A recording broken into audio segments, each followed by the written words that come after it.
Kala mo nasa gilid yung tagas, oh.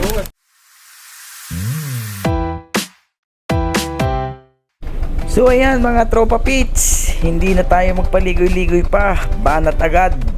Kung nararanasan nyo ito, tunog barko ang inyong tambutso, magatubili na kayong ipacheck yung inyong sasakyan at may problema yan, kopya.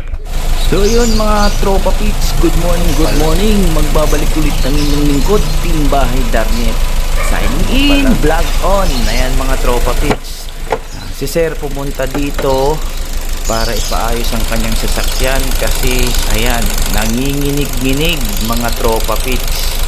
So ang gagawin natin dyan, check muna natin yung mga wire, baka pag nagalaw natin okay. Super naman, naka-intact naman yung kanyang ignition coil, tapos yung kanyang sakit sa injector mahigpit, masikip. So sabi ni sir, pinik ko rin kung napalitan niya na to ng spark plug, tawong palit. So ito na nga, ganun pa rin, palyado pa rin. So ipaparinig ko sa inyo yung kanyang tambutso, yung kanyang tambutso mga tropa pits. Ayan, tunog barko. Ayan, kung ganyan yung inyong sasakyan, tunog barko, malamang po may problema yan kasi hindi dapat ganyan yung tunog niya. Ayan, tapos pag nire-rev mo siya, ayan nag-hesitate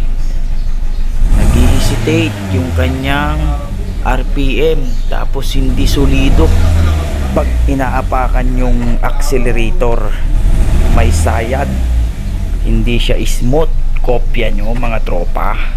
Ayan, so tinik ko yung kanyang ignition coil, ayan na po, puro tagas na yung kanyang ignition coil. Grabe na yung tagas, kaya kahit papaano yung binibigay na kuryente ni ignition coil papunta kay spark plug, hindi na po solido kasi nga ayan na po, tumatagas na doon sa gilid. Lahat nasa gilid na yung tagas ng kanyang ignition coil, kaya kailangan nating palitan na yan mga tropa. Ayan grabe na yan. So papalag, papalyado, unstable idling talaga yung mangyayari pagkasira yung inyong ignition coil. Kaya pagka nakakaramdam na kayo ng ganyan, bago pa kayo matirikan, ipacheck nyo na yung inyong sasakyan sa malapit na pagawaan para sa ganun hindi na maabala ang inyong biyahe o kung saan man kayo pupunta. Kopya.